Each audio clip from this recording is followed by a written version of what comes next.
You go into any educational setting and you see children are the future. You see all of these different signs. And I wonder if people really sit and really think what that really means. Like future of the community, the future leaders, the future homeowners, the future just members of society.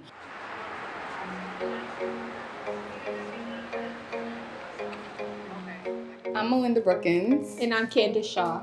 And we're the owners of Why I Hate Math.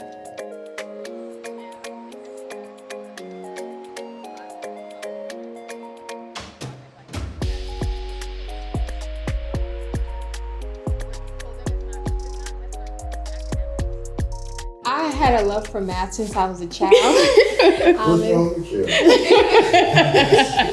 I had so much fun, like just doing math problems all day long. I think my sisters and I, we used to play school when we were really little. And they were only a couple of years older than me. Growing up, that was something that was very heavy in our household. So I too grew a love for mathematics. And yeah, she was actually my tutor for many years. So she brought me up to speed and I love math now.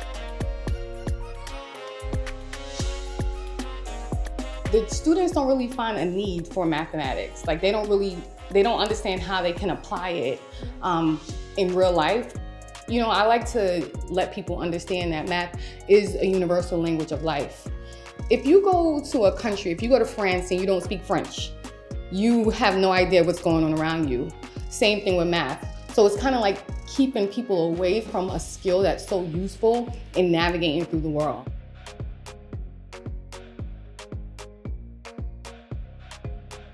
One of the big things that we focus on here is the student's confidence. So when you come in, each student starts with an assessment to see where they are. But what we're doing is we're also checking to see what their learning style is. We meet the children where they're at, and that can mean anything. That doesn't mean that they're high or low. We just meet them where they are and how they feel comfortable in learning. It's really cool to see that the other students who may be in a different space, that they respect that student's individual needs. So if one student might need to take their shoes off during their session, the students are really receptive to that and they're okay and they understand. We give them space to be a child, to be free to think and to ask questions. And sometimes I had one student, she was like, I'm making a math game, and her parents said, focus on the math. But I'm like, no, this is a way for them to grow and to think. So we're letting them use their creativity, their imagination. These are really big things for a child to be able to develop and even be able to develop through math.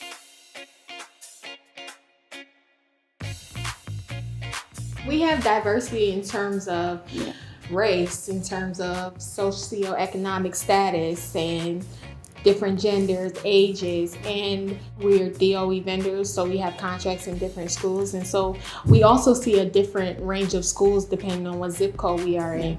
So what we like to do is we like to give a lot of parent support to be able to advocate for your child, to be able to make sure that they're getting the resources that they need.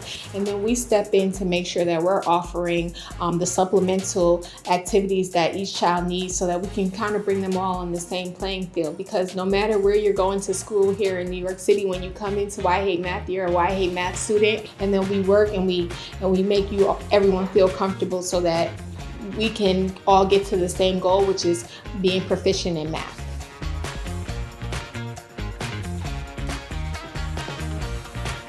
My message for Congress, politicians, the president, is funding. We need a lot of funding in our schools. We need programs for our students. And also another message is that we need to continue supporting MWBEs in the DOE. MWBEs are minority and women business enterprises. Lately, because of all the stuff that's happening in administration, sometimes they're saying that, oh, it's unfair that we have to spend a certain amount with these MWBEs. But these MWBEs are so important to have in schools because those are the people who look like the students, so they know what to bring them, and they bring them so many different extracurricular activities.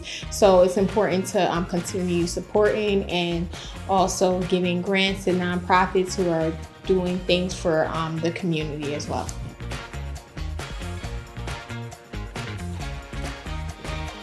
I wrote a blog a couple years ago. It's called Math Tutoring is a Form of Therapy. My takeaway is that we're providing these students almost a therapeutic session when they're here, because no matter what's going on in their world, when we're here and we're focusing on this problem, I'm feeling good, I'm feeling safe, I'm feeling happy, and I've done something positive for myself, and I've built my confidence. We used to joke a lot, we're Marvel fans, and we used to joke a lot about X-Men, and maybe it wasn't so much of a joke, but we would battle back and forth about Magneto and Professor X, right?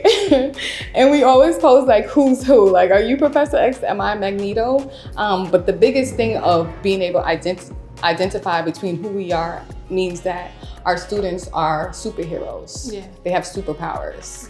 And we want to bring those superpowers out, because if you don't have someone to direct you, such as an X-Men, then your powers can be wasted or they can be used in the wrong manner.